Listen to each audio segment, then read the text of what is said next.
I am very happy to welcome once again participants of the 6th Competition Forum of Ukraine. Today we'll be discussing matters related to the state aid, and this is gonna be the third forum during which we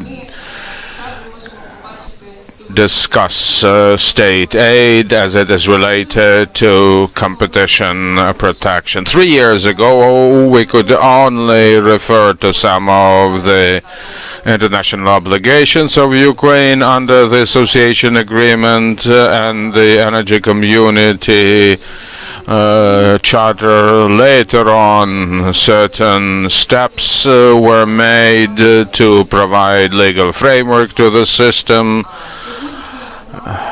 Today, we already have fully staffed state aid division, 7 persons all in all, including head of that unit of that division. We pay sufficient attention to hiring qualified personnel.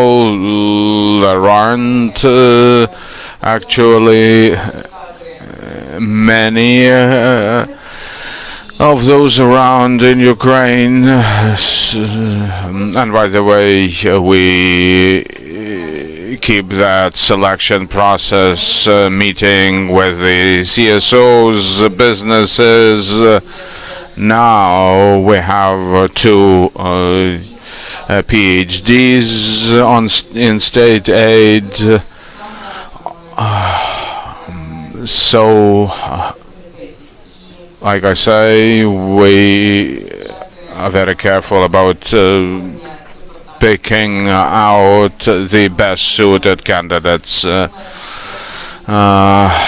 Come September, the law will take effect, and we understand that only 7-person strong unit won't suffice, so we'll be looking into the possibility of transforming it into a department of the Anti-Monopoly Committee to stand by the origins of that new institution in Ukraine. We are quite aware of the responsibility that will be vested in us as the government authority in charge of state aid. Next time we meet, we hope they'll be talking about specific notifications or maybe cases. With this, let me introduce our esteemed speakers. Yevhen Dudnik is head of the State Aid Monitoring Division. Today, I understand he'll provide us with some specific examples of implementation and specific measures already taken by the committee, and also dwell on the forthcoming half a year, that is to say, before the law takes effect. Maria Teresa Richter is our next speaker. She is a lawyer of the energy community. She is a person whom we should give all the credit for her assistance in the pilot we did in late December last year. The Anti-Monopoly Committee made a presentation of its first study in this area. We focused on energy sector, not only in view of our specific obligations under the agreement, but also because state aid in energy sector gonna be issues quite significant and sensitive for our economy. Maybe as soon as next month we'll start work. Well, we've already started preparatories, but we will go public while developing sectoral criteria of state aid in energy.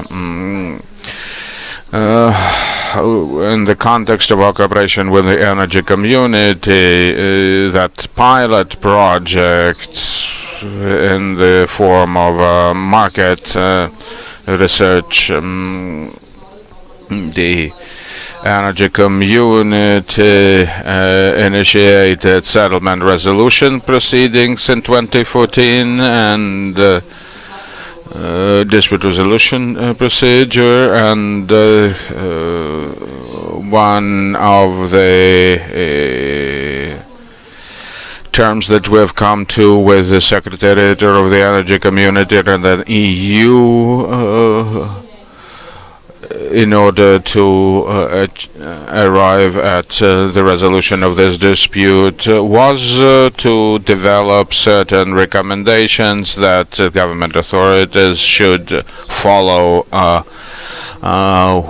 in the system of state aid. Probably Maria Teresa will be kind enough to speak about that too. Nicole Robbins of Axera is our next speaker. She comes from the UK and she has an expertise in providing consulting services to both government and businesses in assessing state aid programs. She will say a few words about such an important aspect of that work as the economic analysis, its principles.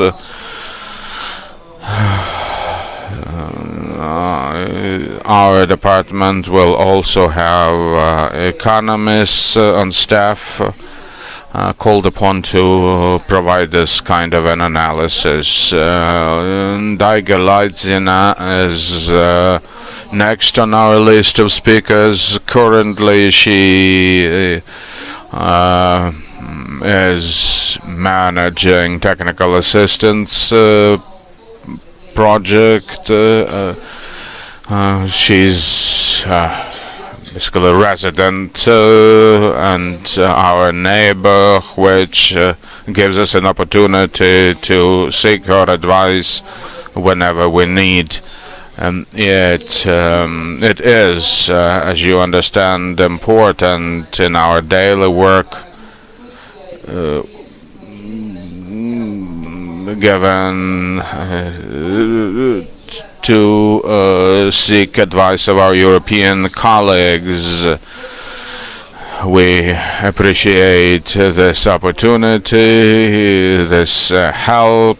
Of course, EU delegation should be mentioned amongst those who help us, and the DG in Brussels. So once again, we value highly good working relations that we've enjoyed working with them, and we would like to thank them for their intellectual input and other forms of assistance. It's good to know that apart from international experts and representatives of the committee, we have representatives of national institutions. Yaroslav Hrihorchak, Deputy Business Ombudsman. Last year, we hear they produced their first systemic report on implementation of competition legislation. The AMSU and the Business Ombudsman, at least as far as the state is concerned, will work on the same goals. You may want to know that businesses could appeal the choice of state aid recipients if they believe it may affect competition. Who else but businesses know how the market functions, what their competition is doing, and Yaroslav, I hope, will say about next steps of our cooperation and how we're gonna better protect businesses come August 2017. Now, without further ado, Yevhen Dudnik has the floor. Thank you. Esteemed colleagues, friends, I would like to brief you on the committee's works and as far as the implementation and monitoring of state aid in Ukraine, so to speak, from theory to practice. Before the law on state aid had been passed, we had tough theory trying to draft and introduce the law. Finally, the law was adopted in 2014, and starting August 2014, practical work to support implementation of the law was started. The law is not an exhaustive piece of legislation. It's a framework legislation, I dare say, requiring that a number of bylaws and secondary legislation be put in place. Alongside this law, amendments were made to the budget code of Ukraine in respect of budget planning, but it's not what I'm gonna talk now about. The law provides that a number of procedural and substantive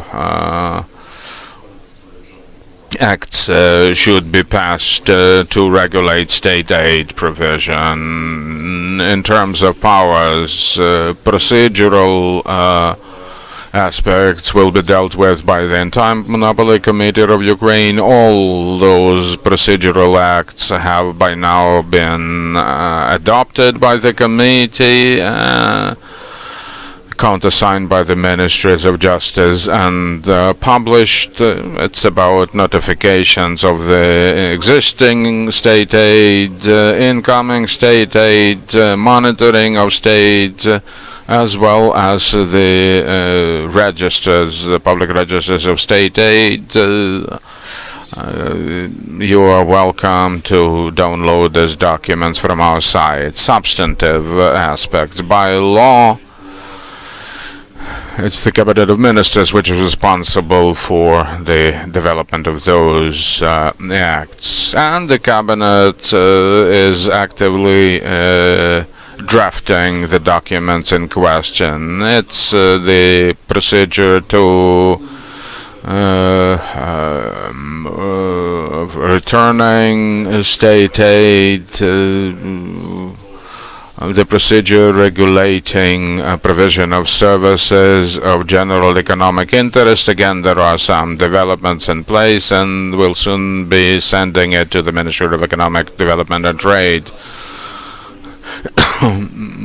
One of what we believe is one of the most important cluster of acts is the criteria to be used by the AMCU to judge on, well, admissibility, acceptability of various forms of state aid for in a competitive environment. The law identifies a number of types of state that should be subject to Cabinet of Ministers review of acceptability or admissibility. You see regional development, SME development, environmental protection, taking stock of solvent businesses, professional training, innovation.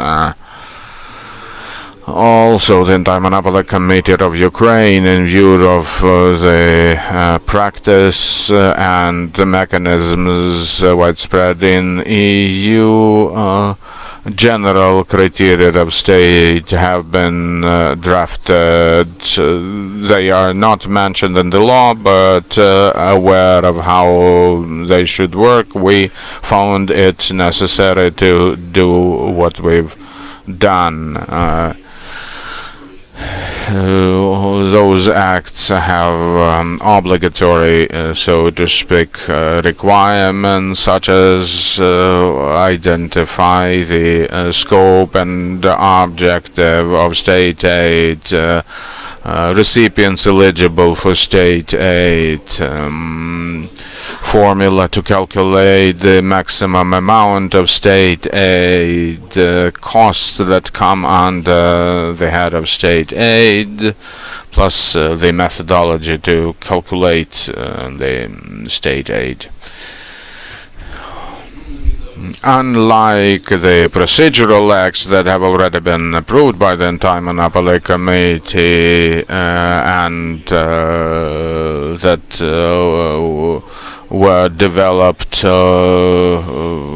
our own, this cluster of documents will inevitably involve coordination between all the ministries, providers of state aid, the drafting of state aid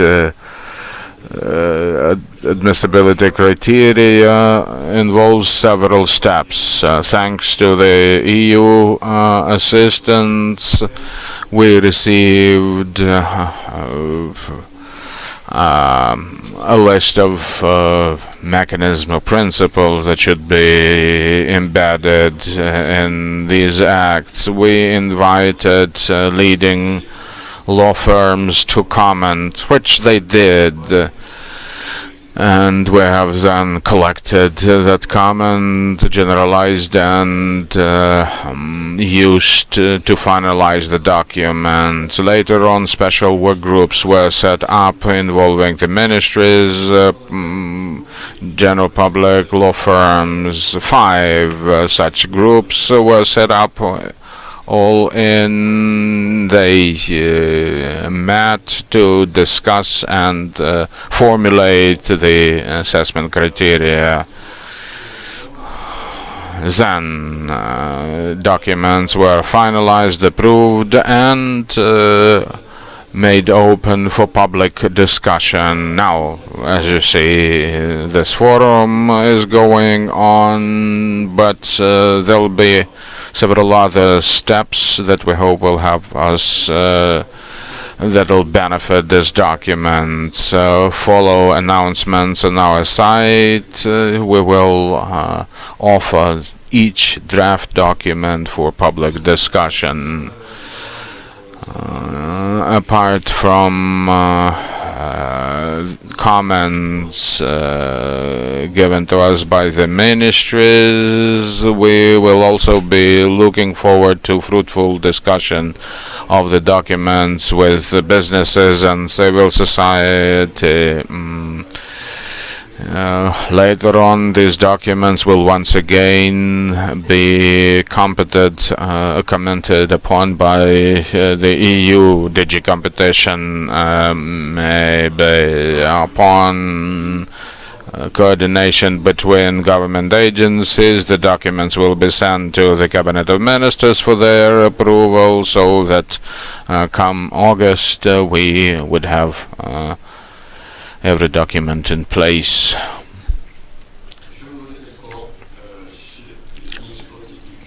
If you wanted me to talk about other measures the committee has already taken to support implementation of the law, I echoing what Anna was saying, and the energy community secretariat representative, we did energy sector security, 26 state aid programs of assistance available in the energy sector have been analyzed. We found that 8 of those programs had no characteristic of state aid. 11 other programs did not allow us to make any definitive findings. This exercise helps us understand better the general picture in energy sector and state aid. Also, the project helps us identify a number of issues we have in our interaction with the state authorities.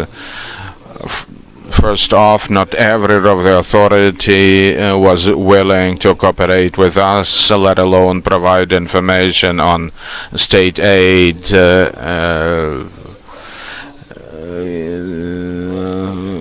The legislative system in Ukraine is quite entangled. There are some acts that are in effect but actually not applied, and will then have to identify which belong to this category in order to abolish them. This should be on our agenda next year. 153 is the figure you can see it on the slide. It means that before the law takes full effect, we have 153 days.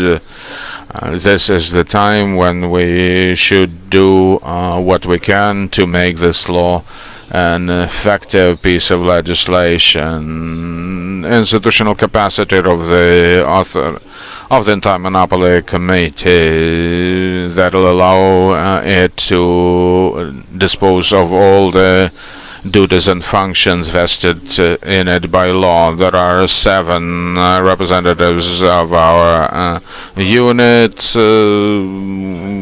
So far we've been coping more or less, but when the law takes full effect, the available resource should be increased because appeals, complaints procedures, etc. will require more staff. Also, before the law takes effect, we have to complete drafting of secondary legislation, state aid evaluation criteria, inter alia, and other regulations and provisions. Another task we have to tackle with before the law takes effect goes to the providers of state aid. In our acts and in the general state aid evaluation criteria, as well as the draft law amending some other legislation on state aid, we propose that the government and the parliament first revise the rules of the Cabinet of Ministers, making it mandatory to take into consideration the relevant acts when deciding on state aid, and the rules of the parliament should also be revised so that acts providing state aid should be subject to preliminary examination in the light of possible impact on competition. The committee should also do awareness. We will reach out to those who provide state aid, to taxpayers, after all, who should know what their money is spent for. So awareness raising, we hope, will help us oversee the system better and get quality information on the existing state aid programs of Ukraine. And I already mentioned that better cooperation with the parliament, central executive authorities, and local government.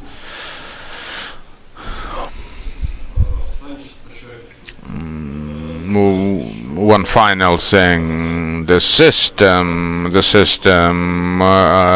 we are implementing, state aid monitoring, is not a whim of the MCU or something that we have to comply with in the light of the association agreement. No, that's something that will benefit the people of Ukraine. This slide shows you some of the benefits that shortly, in a nutshell, when the system is successfully implemented, it'll support general economic interest rather than specific interest. Will have tools to control the system of state, reduce waste of resources through inefficient state aid, and of course will be beneficial for our relations with WTO. Now we'll have transparency and predictability in provision of state aid. It's an important principle that we hope will improve the investment environment, the flow on investment. This will also help us promote equal arm principle, because currently state aid is typically provided to state enterprises, state-owned enterprises. General public and local government may expect that the program will help improve the efficiency of their regional development programs. Thank you for your attention, and here is the address you can use if you have some questions. Thank you, Eugene. We wanted to brief you on what has been done, and Maria Teresa Richter will now have the floor, representative of the Energy Community Secretariat. Thank you. Thank you for this good presentation, which updates all of us on the activity of the AMCU. I am a representative of the Energy Community Secretariat, and I will briefly speak about our view of what needs to be done in the future, what has been done, what has been positive, and so on. I would like to say first that the Energy Community Secretariat is convinced that the AMCU is doing a great job here. But it's not the only one who's going to be responsible for an effective state aid enforcement system. The AMCU is going to be the institution competent to enforce the state aid prohibition, but it's up to the whole community, to the stakeholders involved, being ministries, companies, competitors, lawyers, community, who need to make this system work effectively. This just as a first glance of what I'm going to say. Because this is a very diverse audience, I would just like to briefly say what it means when I say from the Energy Community Secretariat's point of view. So just briefly who we are, what makes us competent to speak here and be invited to give our view. The Energy Community is an international organization focused on, as the name says, energy. An international organization with the special attitude that it's supranational. The aim is to transpose and implement energy legislation from the EU in neighboring countries, or not directly neighboring, such as Ukraine. Ukraine is a member since 2011, I think it came into force, and therefore under the obligations contained therein. In this famous Energy Community Treaty, we have Article 18 and 19, which copy the EU state aid prohibition or state aid principles. So any public aid which distorts or threatens to distort competition needs to be prohibited. And this is the ground why under the Energy Community Treaty, Ukraine has been under an obligation to have an effective system of state aid enforcement in its country. So first, in order to make myself and the institution unpopular, we'll come to the case that has been mentioned by Anna already. So the Energy Community obliges all its contracting parties to transpose a state aid prohibition and to implement it effectively. What does that mean? Transposition means that every contracting party, such as Ukraine, needs to incorporate a rule which corresponds to Article 18C of the treaty into the national legal order, and ensure that it's generally applicable and binding, understandable, clear, and ensures that everybody's aware of the rights. So proper legislation transposing the state aid prohibition. And the second step is to implement this prohibition. So it doesn't suffice to have a corresponding state aid prohibition if it's never used, and we have several cases of other contracting parties that have a prohibition, but it's never used. So this is of course in vain. Ukraine, as I said, is under the obligation to do so as well. And here we had the problem that for a long time, but it has been the same in other countries, there has not been any state aid prohibition, and therefore, of course, also no implementation. This is why we have a so-called dispute settlement case, which means that a country does not comply with its obligations under the Energy Community Treaty, and therefore we try to find a solution. We ultimately have the possibility to go before the Ministerial Council and have a decision on such a breach of an obligation. But this is not a step we want to, and hopefully will never take in the case of Ukraine and the state aid enforcement system. So the case has been opened in 2014, saying that there is no effective state aid enforcement system. At the moment, it is on hold because we see that a lot is going on. The law has been adopted, it will enter into force, and we see a lot of activities by the AMCU to make this system work. I'll come back to the dispute settlement in my closing remarks. So, as I've said, for the Energy Community Secretariat, it's really the light at the end of the tunnel, August 2017, which is the end of the tunnel, but the beginning of new work, I suppose. We think it's a great step. We think the law in general is very well drafted. As was mentioned, it's of course only the framework, but it's a good framework. The EU has worked with the general prohibition of state aid for a long time. Of course, specialized criteria are very good for the assessment, but the prohibition as such is already good to work with. We have made a few critical remarks that we also think are important, as the topic of the presentation is the implementation process.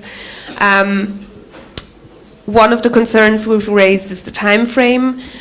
We think that the time frame might cause delay in the implementation because of this 1 year deadline to notify existing aid, and then the bringing into compliance with the state aid law within maximum of 3 years, but in agreement with the state aid provider. We fear that there's going to be prolongation of deadlines, or well, let's not say prolongation, but procrastination. Let's call it like that. So we don't think this is ideal. Probably it's necessary at the beginning of such a system, but nevertheless, we would like to flag that. The second aspect is the exclusion of the application of the state aid prohibition to investment infrastructure. To investment into infrastructure. This means that some energy infrastructure projects might fall out of this prohibition, which we see critically. And lastly, the recovery provision, at the end I think it is, that recovery is only possible within 10 years. We think that might be difficult, especially at the start of such a system, to really be in time.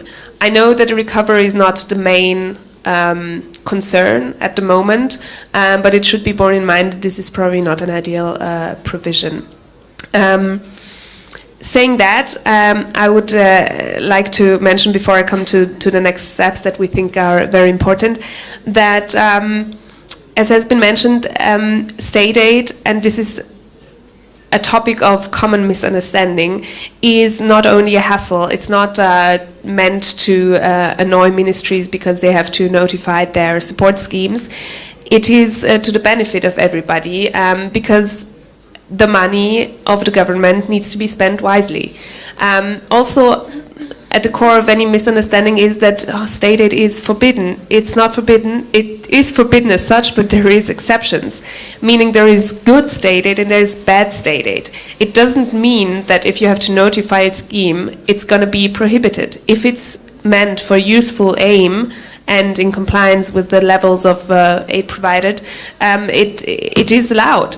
It's a procedural step. It's meant to be good for competition, and this is why our experience in the other countries has also shown the main problem with the state aid enforcement systems is that there is a lack of understanding of what state aid means and what the notification requirement and the decision authority actually have to do.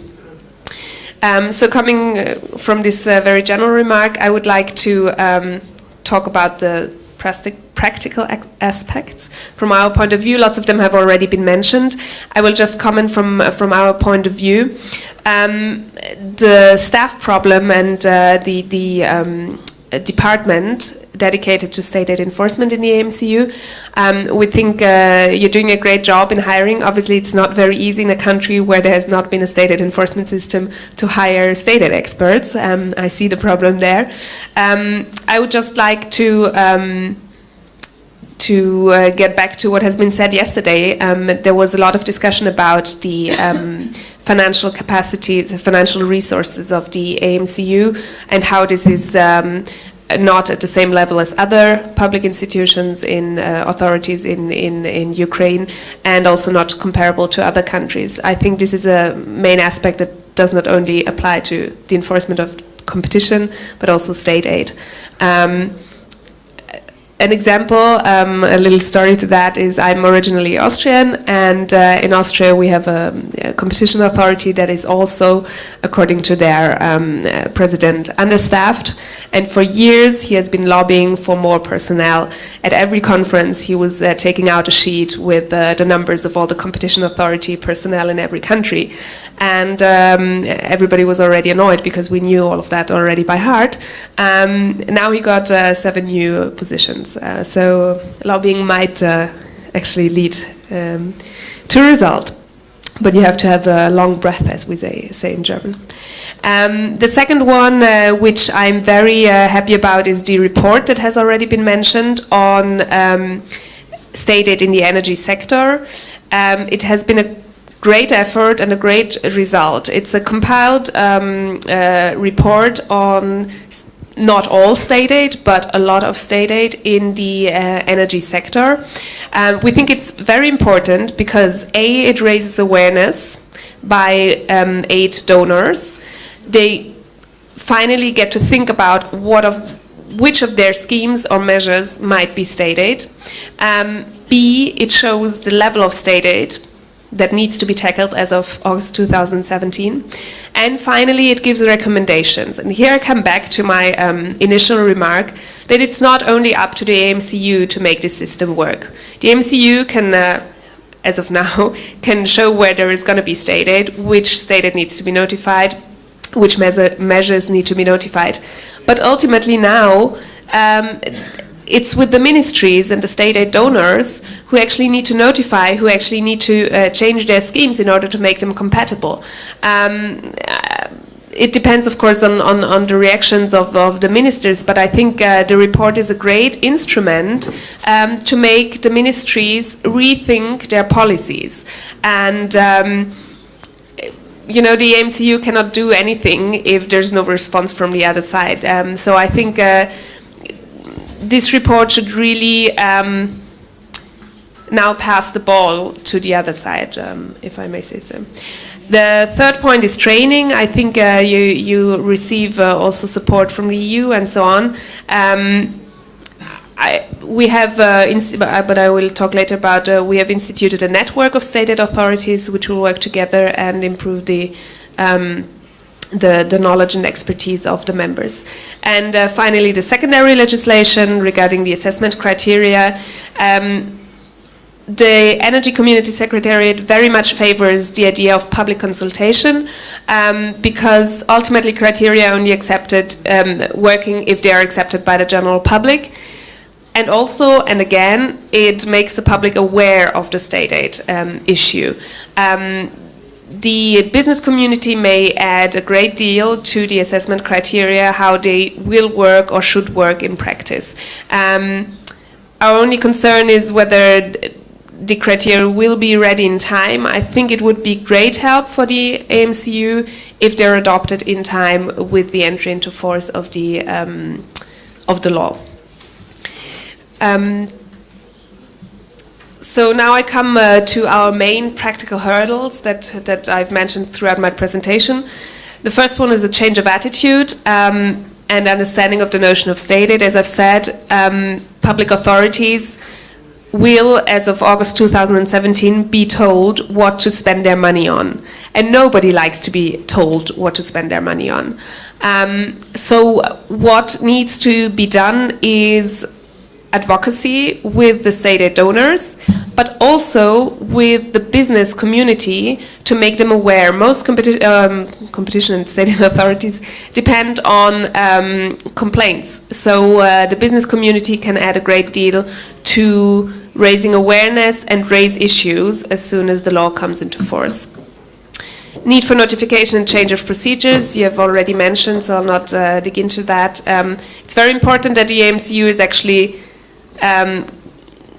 gets to know that there's going to be a measure or a scheme to be adopted. Otherwise, it will not be able to act.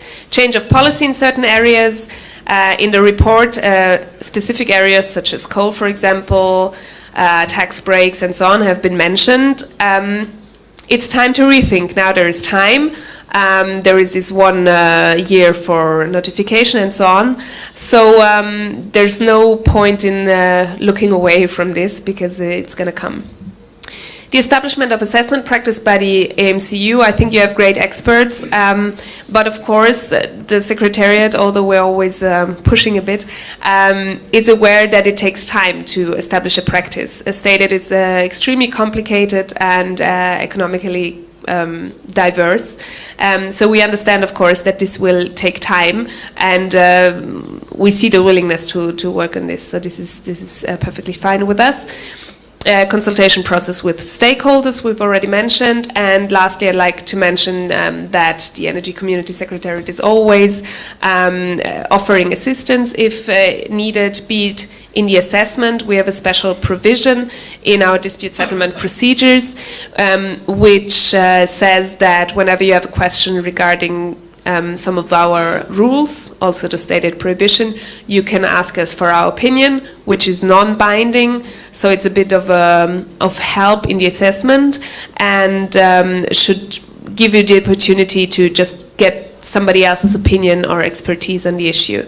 And finally, we have instituted a network of state aid authorities because we see that the same problems occur in most of our contracting parties, and the idea is to exchange experience, to exchange knowledge, and now we will just start to work on some topics, and we will have some working groups. One of the topics is going to be state aid in the coal sector, because we see that this is very common in our contracting parties. And the other topic is going to be guarantees, because also there we have a few cases about state aid in the form of guarantees. This is repetitive, so I'll just come to the last point. Of course, the Energy Community Secretariat is very interested in the working of an efficient and effective state aid enforcement system. This is why this dispute settlement case is on hold at the moment, because we see the progress. We see progress being made. However, we're of course only able to close the case once we can confirm that the system is working. The first step, of course, is the entry into force of the law, but then we have to see whether it actually works. And here again, I would like to say that a dispute settlement procedure is not against the state aid authority, it's not against AMCU, it's against the country, and therefore all stakeholders are responsible for making the system work. It's not that we blame the AMCU for not having a state aid system, it's the state who had not adopted a law, and therefore it was not possible to implement the prohibition. So our main call goes to all stakeholders involved to make the system work and support the AMCU because we think that the work they do is very important, as you said, for spending the money of the state very wisely. Thank you.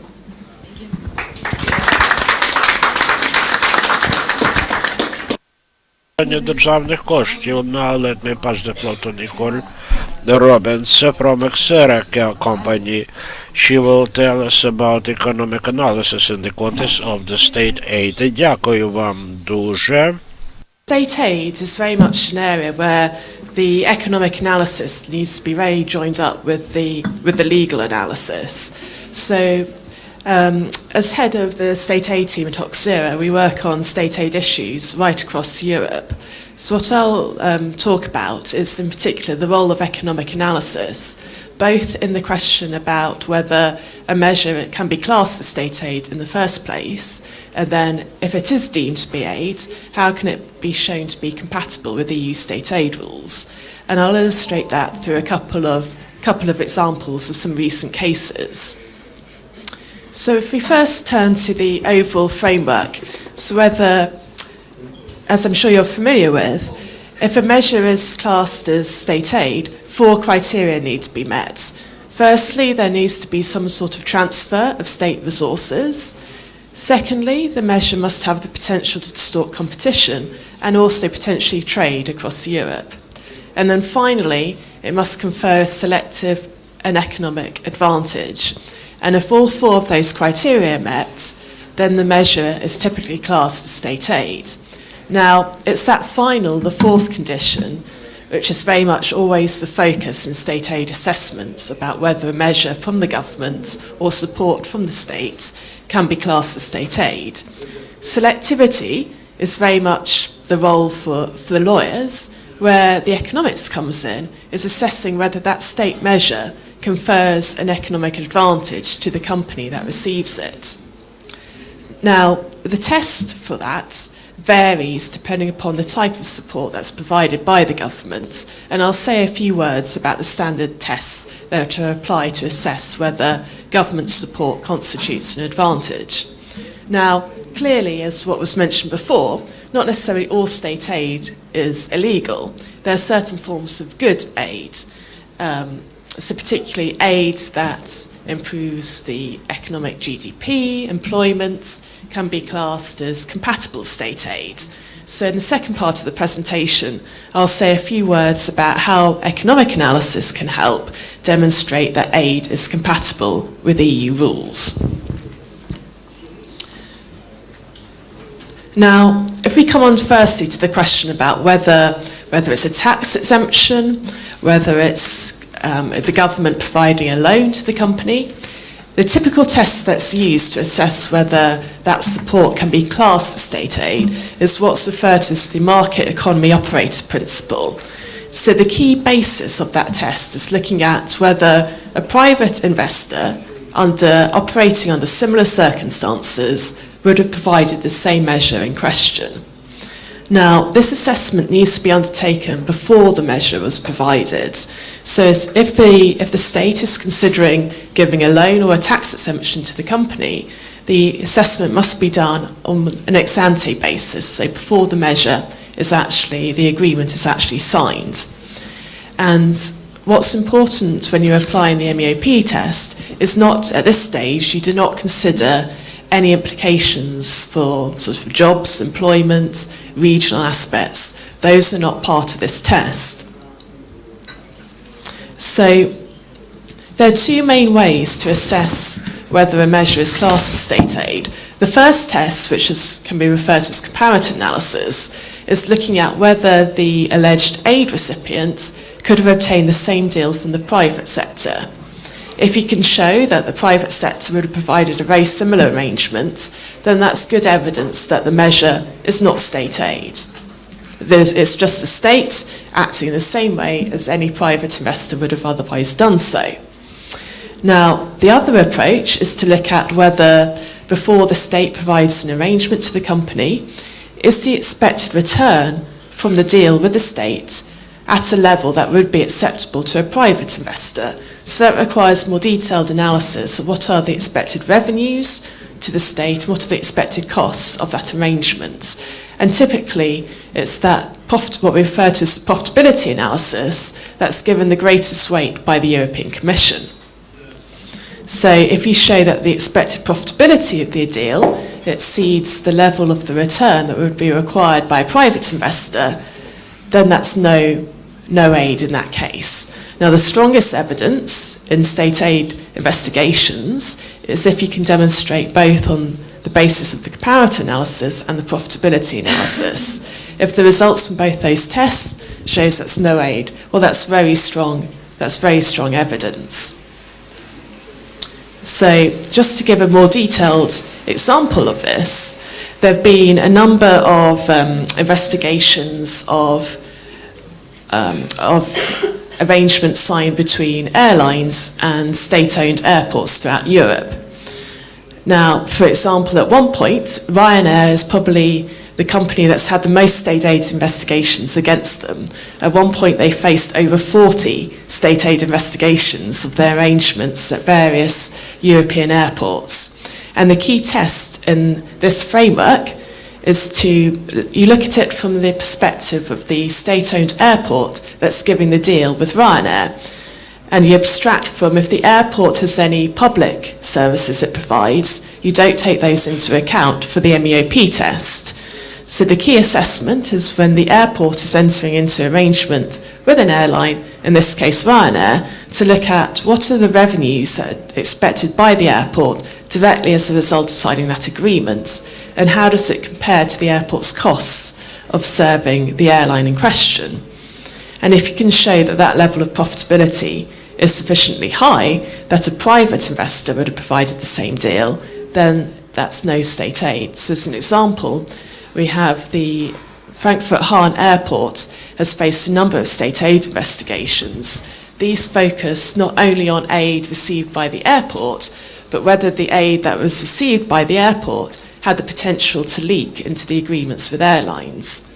And we work quite closely in this case with the airport, and we were able to demonstrate that prior to signing the deal with Ryanair, the airport expected the revenues from that deal to exceed the direct costs of serving Ryanair.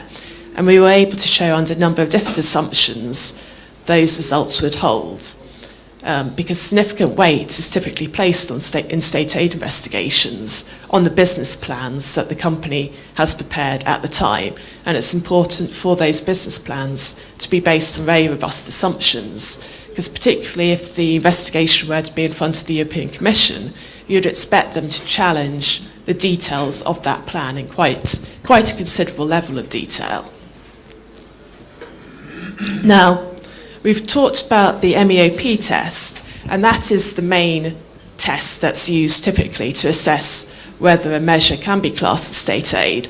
But for certain types of government support, there is one other test. So if a government is providing support to a company to provide a service that would not be provided by the company or any companies in that market in question without government support, then the framework is slightly different. So, for example, a typical example is compensation that's given by the government to postal operators to provide the same service, to provide the same cost of delivering a letter across the whole country, irrespective of whether that's to a city centre quite close to the postal office or in a very rural area.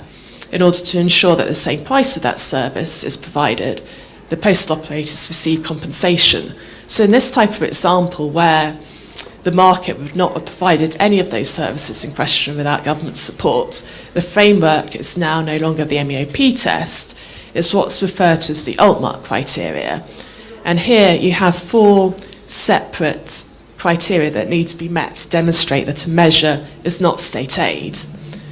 Firstly, it must be clearly shown the public service requirements, the public service obligations must be clearly defined up front, and the level of compensation that's to be received by the company must be set in a very transparent way, and again must be defined in advance of the arrangement being provided. Now, the two key areas of the test where the economics comes in is it must be demonstrated that the aid does not lead the company to be excessively profitable as a result. So in other words, you need to demonstrate that there is no overcompensation as a result of that arrangement. And then finally, the fourth criteria is that compensation is only allowed for those efficient costs.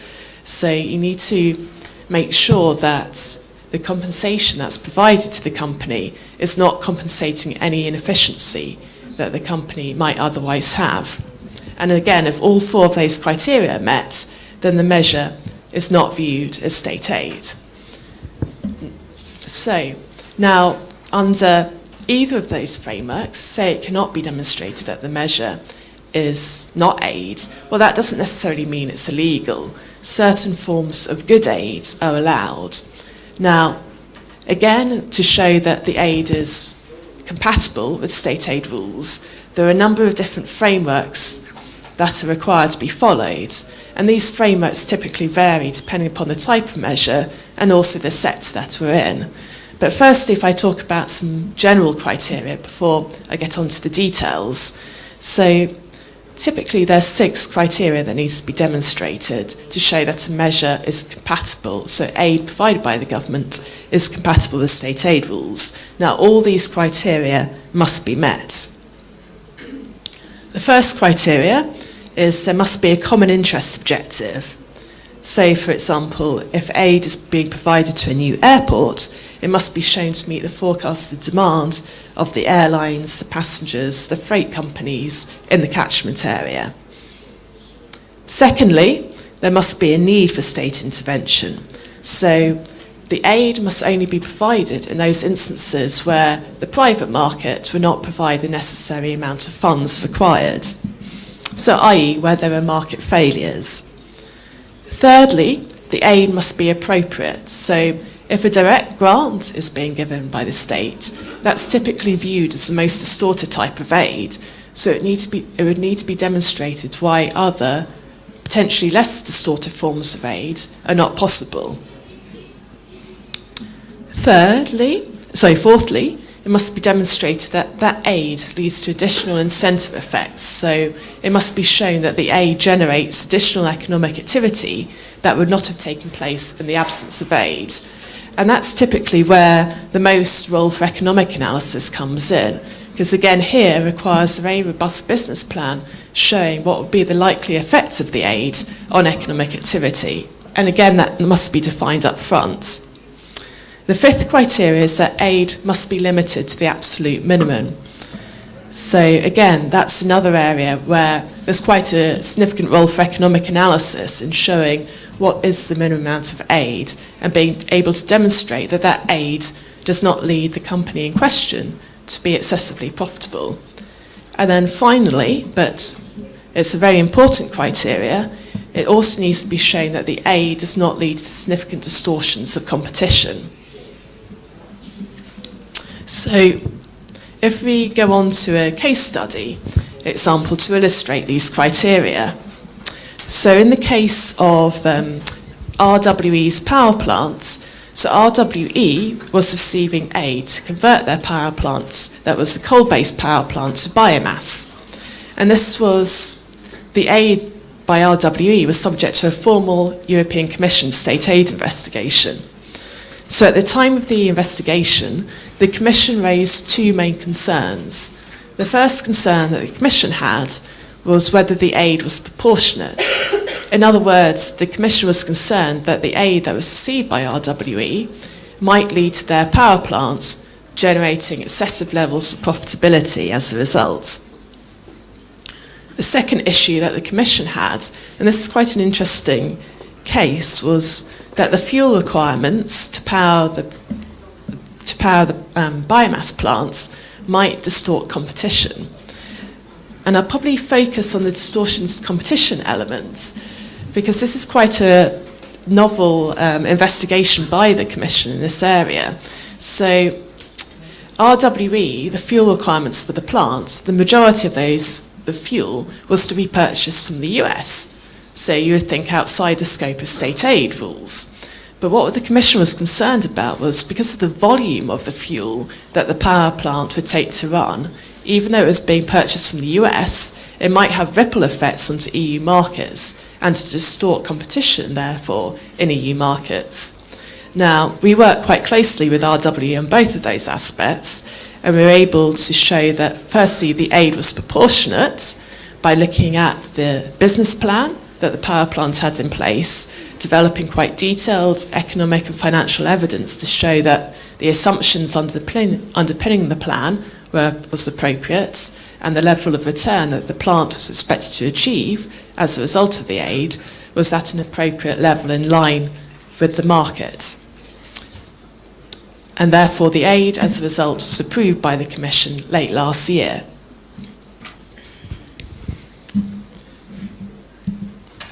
Now, on the same lines, so on the same lines, for the aid to be proportionate, if you're under the different frameworks, so you're looking at aid that's to be provided by the government for a service that the market would no longer provide without the aid, the framework is a bit different. But the key aspect here would be demonstrating that, again, that the aid is proportionate, so the compensation that's being provided is in line with the costs of providing that service, plus an allowance for reasonable profit. Now, for the interest of time, I won't go through the case study, I'll just come to the conclusions. So what we've seen is, in state aid assessments in particular, it's really important that the economic analysis is joined up with the legal assessment. Financial economics is very key, both in relation to the existence of aid and certain aspects of the compatibility of aid. But there's also quite an important role for competition economics, particularly in the assessment of the compatibility of aid and being able to demonstrate that the arrangements, the state aid, does not lead to significant undue distortions to competition. What's important, irrespective of the framework that we're operating under, is to have the ex-ante evidence prepared up front prior to signing the deal to show that the arrangements are compliant with state aid rules. So thank you. Thank you very much.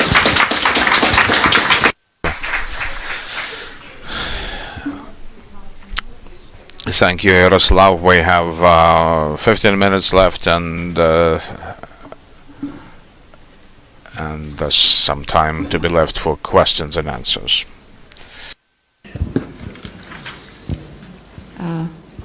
Okay. First, it is my pleasure to be here, to be invited to speak. First of all, I have to say that even though I'm listed as a team leader for EU-funded project here, none of the views will be representing EU position. This is just my personal views with 20 years experience dealing with state aid. Okay, presentation seems is not. Okay, I will start without any slides for a moment. Just to echo what Anti-Monopoly Committee started this session. Actually, starting point for all the countries, irrespective of Ukraine, Latvia, or Balkan countries, the starting point is the same. You do have socialist economy or non-market-based economy. You have to transform it. You start without any restrictions, because in socialist economy everything is tied up, state is paying for everything, and now you have to start thinking differently. And the basis why you are forced to think differently is because you are signing some international agreements. It was the same for me, for representing Latvia. The same was for Poland, Romania, Slovakia, also Balkan countries, just with a time difference. And reasons for what, in the very beginning, granting of state aid, the reasons for what state aid was granted was mainly to change the economy, to move to market-based economy, to change the path of the system, you are trying to attract foreign investments, and to attract the foreign investments, you try to do as much as possible public funds, because you think this will bring you benefits. And you are usually, not only you, all the countries did, usually used tax incentives. And tax incentives are some kind of loss of revenue, so you are bound by stated rules. You may be willing also to secure some specific problems of your country. For example, in Croatia, they spent a lot of money to resolve territories from the war. Some other countries spent money to deal with specific sectors, steel, coal, shipbuilding. There are also desires to keep workers being employed, so you are keeping alive companies just by covering operational expenditures. The reasons for which the money is spent may be different, but of course you do want to achieve some benefits. But then there are certain stated rules. You have signed some treaties, you do have some obligations, and you do have different status in your relations with the EU. And this is from the perspective of Latvia. When we signed accession, or when we applied for accession and we started screenings, then there were no more talks about approximation, changing, but we had concrete deadlines and obligations to change everything and to bring in line with the EU rules. So meaning we had tight deadlines, and we had also kind of strict targets that all what was granted after the signing treaties is new aid, and it should be changed, and there's no acquired rights. So we had quite tough accession negotiations. Some countries succeeded in agreeing and negotiating transitional provisions, like Poland, for the special zones or for environmental aid. At the same time, if you would look for the last accession in Croatia, the negotiation and state aid was much harder, tough already from the beginning to open the negotiation process, not to close this process. Just briefly to say the logic of state aid. It's new for you. There are a lot of limitations, but the starting point for state aid logic or control logic is that actually money you are spending is taxpayers' money. Everybody of you, particularly those who are working in the public services, public administration, by default you are paying your taxes. So you would like to know where your money is going, whether it provides a benefit, whether it's good for your country's economy. And if you spend public money for something which in the market can realize anyway, because there is a law, an obligation, if company starts business, it should comply with certain requirements for the security, environmental, workforce obligations and so on.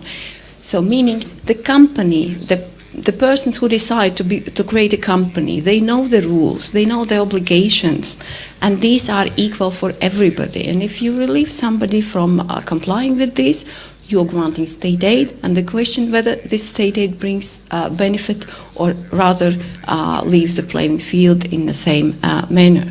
And there is one more important reason for you to think that there is a logic for the state aid control.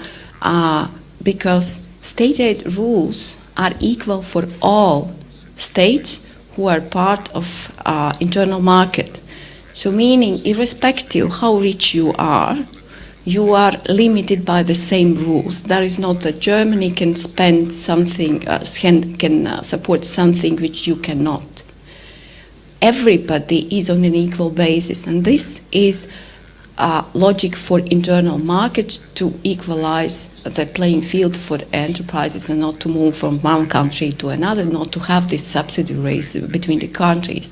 And of course, when you grant support, it also provides advantages for one company, and at the same time it do not incentivize another company, and this is not very beneficial for the competition.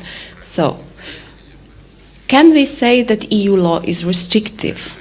At some point, yes, because it do not allow you to do everything what you want. It limits you. At the same time, the limits are for the growth. You can see that the revision package starting from 2012, the rules are coming tougher, but they are not coming from nowhere. All the member states are involved in discussing, criticizing, and there is a compromise between public administration and also companies. There is an open consultation and everybody can submit comments for new drafts. So meaning that there is a balance between what is the market point of view and what is desires of the government. What are the negative consequences if you just spend money on without any limitations? You keep inefficient companies alive. You just spend money without any benefit for your economy. You can spend this money for growth, you can spend this money for social security, you can spend for better living of people, not to pay debts of one or another company. Then of course it's not efficient for the competition, for overall competition in your country, because some companies will be more beneficial in the situation as they know that always all the debts will be paid off. So just quickly to conclude, to run through, is that actually state aid rules, when they are wisely used, they allow you to concentrate on good aid, to facilitate your economical growth, and your dreams, your objectives may come true and you may become a prosperous country. Like UK, they are limiting state aid and they are prosperous. Of course, everybody, as from Latvian side, I am also saying that, well, we need more grant state aid because we need to support.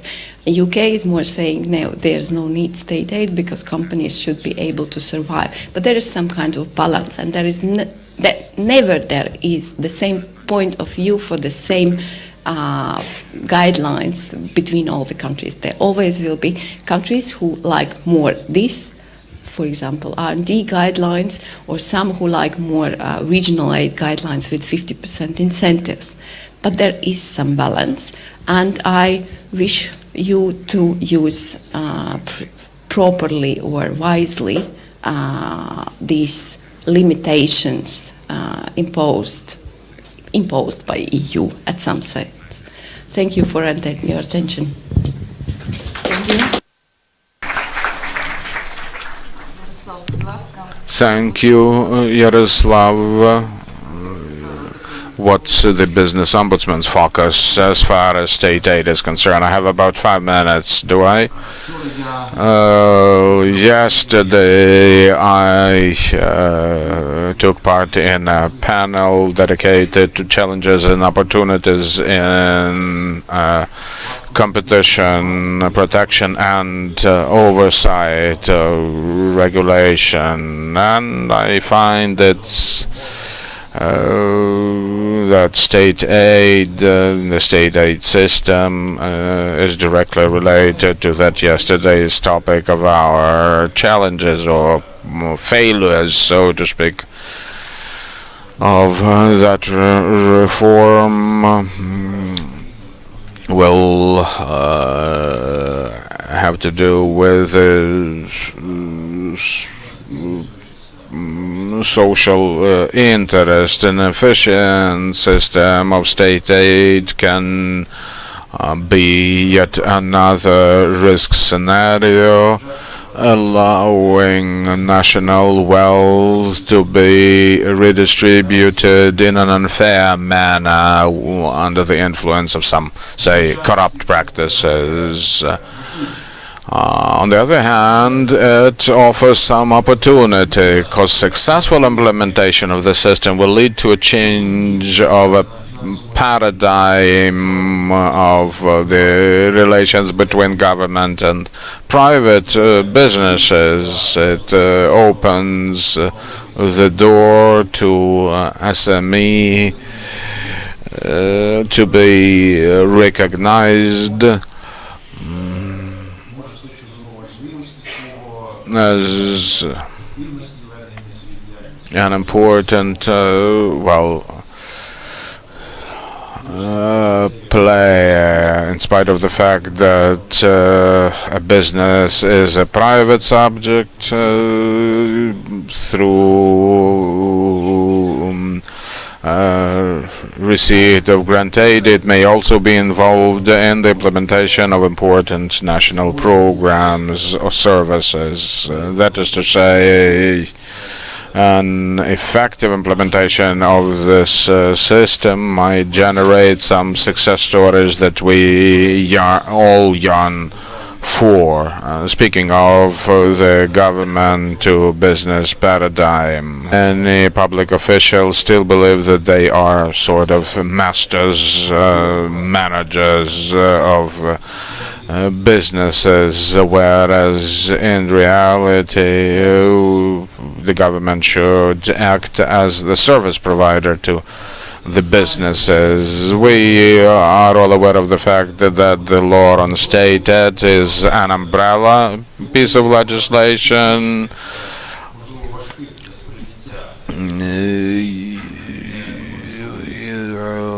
But it still operates a number of complex and complicated constructs or notions.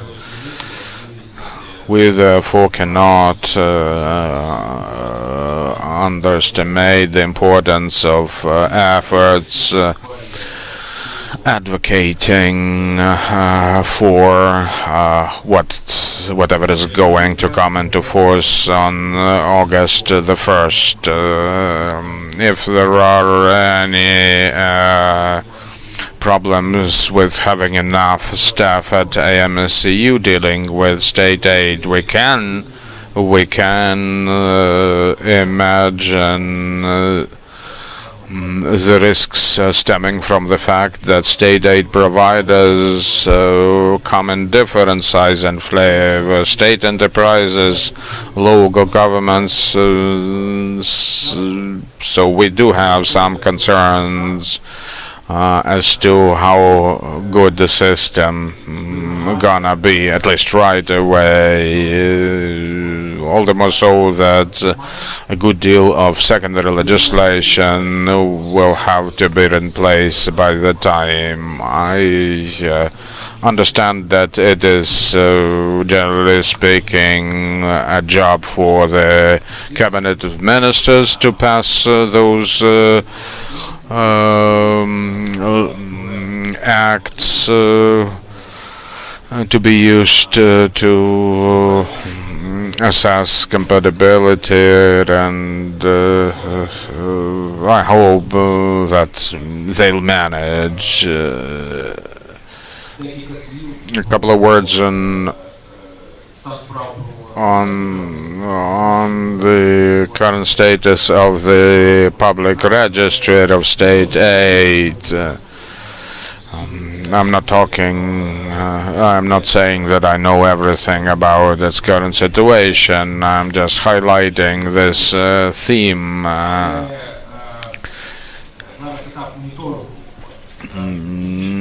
The monitoring is on, and after it's over, public registry of state aid is to come into being.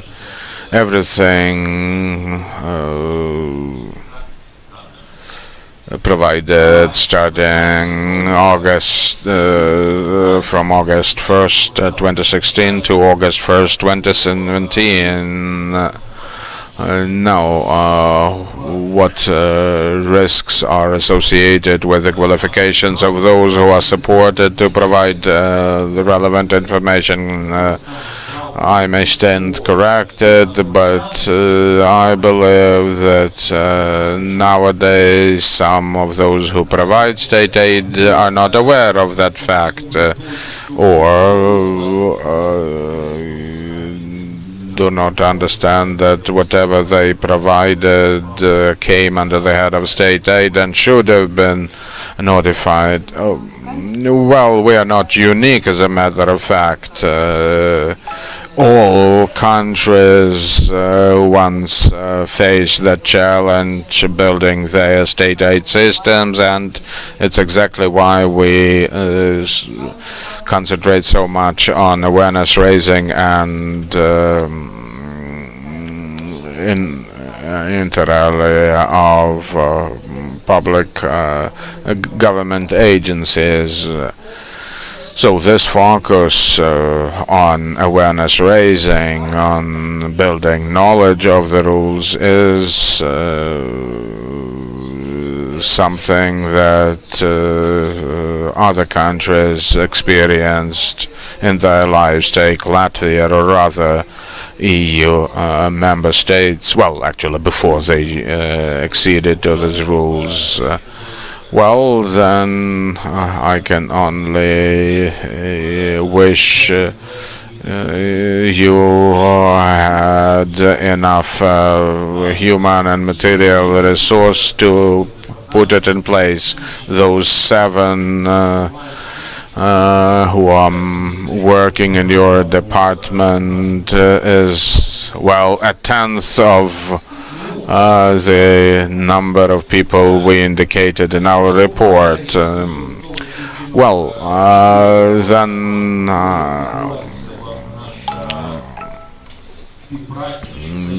a couple of words on how we see our cooperation when the system is or has taken effect. So the business ombudsman is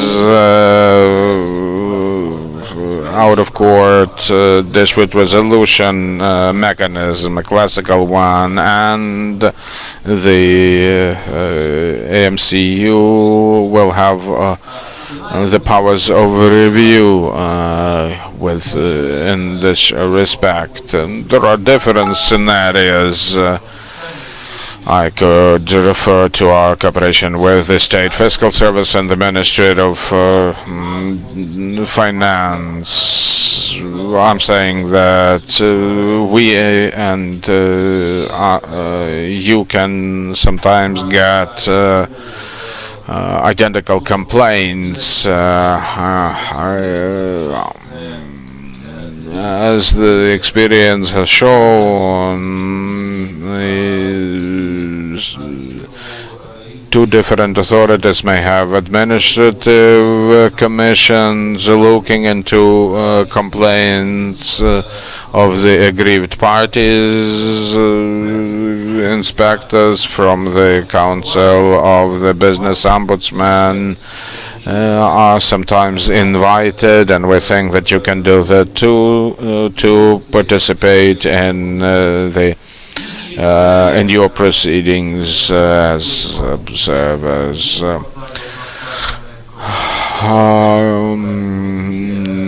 In the first quarter, there was only 1 complaint against MCU filed with us, 2 more in the next quarter. I'm saying that your acts can also be appealed or complained of with us.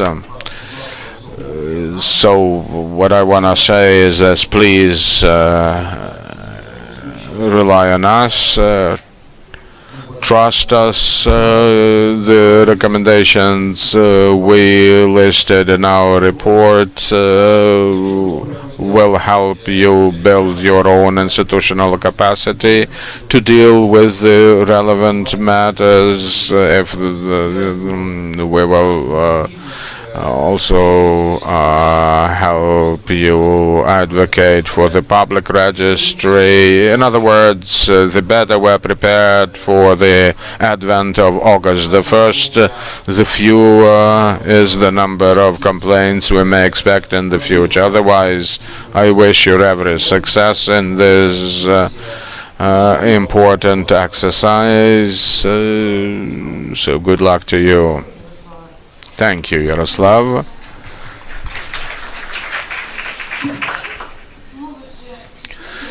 And trying to summarize this session, I'd like to offer you some statistical figures and the objectives of this exercise. In accordance with the Ministry of Finances statistics, last year 90 billion were earmarked for state aid and other such benefits. As of today, the trend seems to have been growing. 2017, 101 billion, and this year 170 billion. In percentage terms, it is something like 7 to 9% of the GDP. In European nations, this indicator is much lower, 0.7 to 0.9% of the nation's GDP. Is there any other key difference between us and EU member states? Forms of state aid. Whereas in Ukraine, state aid is predominantly provided for reorganization of, say, coal mining sector or extractive industries generally. In EU, main focus is on innovation, know-how, R&D, employment, environment protection, and the like. In other words, the higher is the level of an EU member state's development, the lower is the state aid provided. So Ukraine, in the light of this, should create such conditions for economic growth so there is an ever-decreasing need for state aid. It means transparency in order to avoid selectivity, fair protectionism, and of course competitive neutrality, competition neutrality.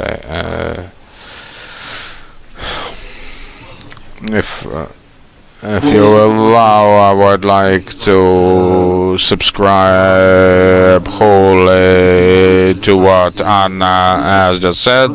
Summarizing this panel, I just wanted to intervene and once again emphasize the following. 153 days is what we have before the state aid monitoring and control system is in place and in operation. For it to come true, we have to lay some foundations, and one of the important elements of this foundation is a solid legal framework. So I asked Anna here to invite our vis-a-vis from government agencies that had received state aid eligibility criteria. We will have a special conference at our committee so that we could finalize those draft acts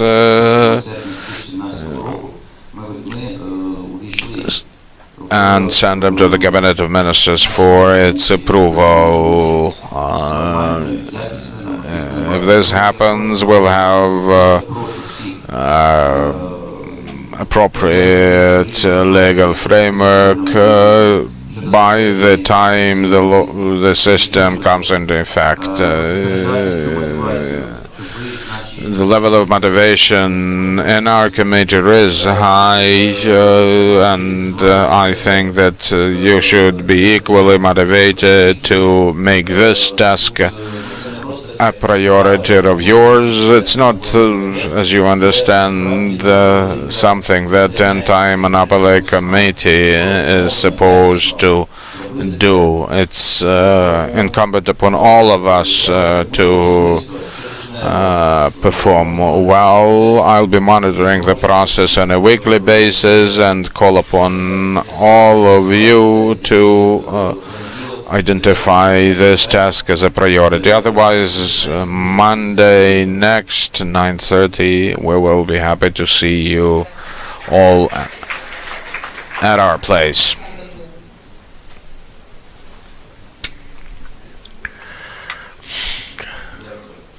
Thank you. A year ago, I asked a question on a risk which deals with criteria for assessment of state aid from the point of view of fair competition. My suggestion was that this standard of prohibition to allow for state aid, I suggested that the standard be included in the legislation. Why? Because in the EU, the Commission is the authority controlling the state aid provided by the member states. So this Commission is not kind of self-regulating. Here, the major provider of state aid is the Cabinet of Ministers, which is at the same time the authority defining the criteria. I think this is the risk that can be mitigated only by a law, special law on state aid. If you look at criteria of assessment and you see the draft decrees of the Cabinet of Ministers, sometimes you won't even find the terminology, because let's say when they talk about regional development, and if you look at the figures that they suggest, cannot be a threat for competition. But Ukraine is quite a creative country. We like novelties, so you can bypass these kinds of bans in a creative way. But if you look at assessment criteria in case for granting assistance to reinstate the solvency, then we'll understand that reinstatement of solvency in fact has avoided risk of bankruptcy, while the bankruptcy is actually the main risk in any business. And if the state aids somebody with avoiding this risk, this is clearly a restriction or distortion of the competition.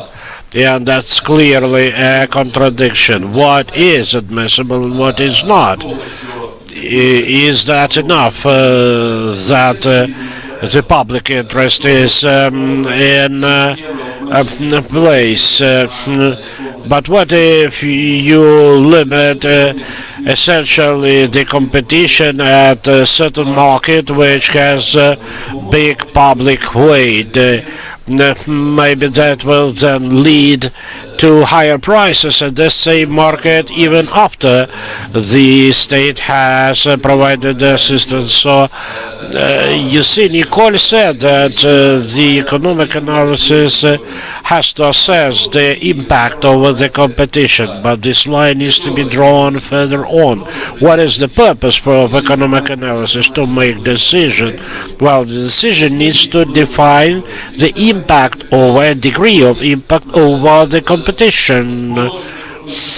Like if we take the regulation on concentration, you'll find there many procedures, while the law provides for specific figures concerning admissible and not admissible concentration. So here nobody can influence decisions of AMCU. Now it's very vague. You see, I represent the insurance sector, which has no expectations for any state aid, but will pay as business through high tariffs for power supply, electric power supply, will pay for other resources necessary to conduct businesses, and will still overpay if the scheme that we are talking about, the arrangement that we are talking, is not efficient enough.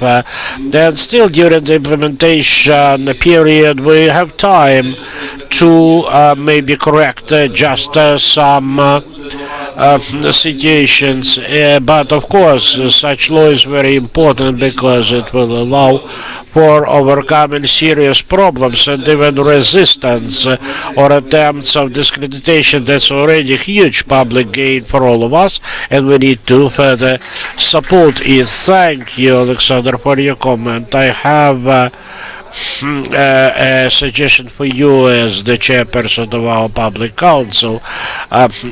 Today the AMCU is working on amendments, potential amendments to the law on state aid, because now when we become aware of 1,000 pages of primary and secondary legislation of the EU regulated various sectors and branches, we now understand that at least 3 parts of this law need to be brought to better compliance with the acquis communautaire, and second, we need to improve procedural tools for the authorized body. Actually now this is quite poorly defined, and of course we talked about criteria at the level of the law. We only see the definition of state aid, and all the 4 criteria are already described in this definition, which certainly is not enough. So as soon as we finalize our proposals, we are now in the final stage, we invite your public council with an anti-monopoly committee to participate in this effort. You can offer your comments or your proposals, whatever. Fortunately, we cannot hear without microphone. All right.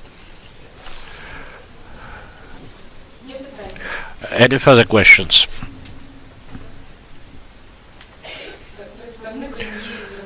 Representative of one of the working groups which developed the assessment criteria. Yes, I'm from Aqua Company. My name is Alexander Tereshchenko. We all heard about this detailed report in the energy sector. What is the next sector that AMCU intends to cover?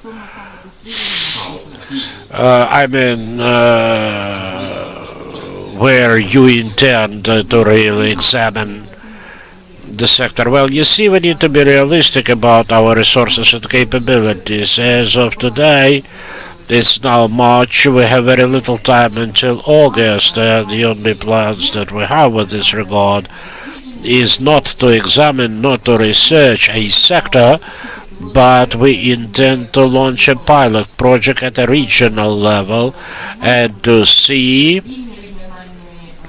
the functioning of the system at the regional level. I mean the functioning of the state aid system at the regional level. So we will, of course, involve one of territorial branches of the AMCU, and I think by August we'll finish the analysis of one of the Ukrainian regions. As far as other sectors are concerned, well, it will be a difficult work that will start in August, because now our focus is triple. First, this is legislative support, finalizing all this legal regulatory framework so that this system is well, maybe later on, of course, there will be needs for further amendments. Of course, the system will evolve. Second point is the training, establishment of professional relations, awareness campaigns, and the third is institutional aspect, because the problem of human resources and other resources of MCU is one of these three key directions of our effort. And then later, starting from August, we'll probably, except for notifications and specific cases, we'll certainly try to conduct some further research. Maybe we'll deal with financial services, maybe there will be some other more important areas. Once again, I want to thank all speakers, all participants. As I said, we hope that at this forum we will already have practical examples. We'll tell about the notifications, real notifications, and on the initiated proceedings. Thank you very much.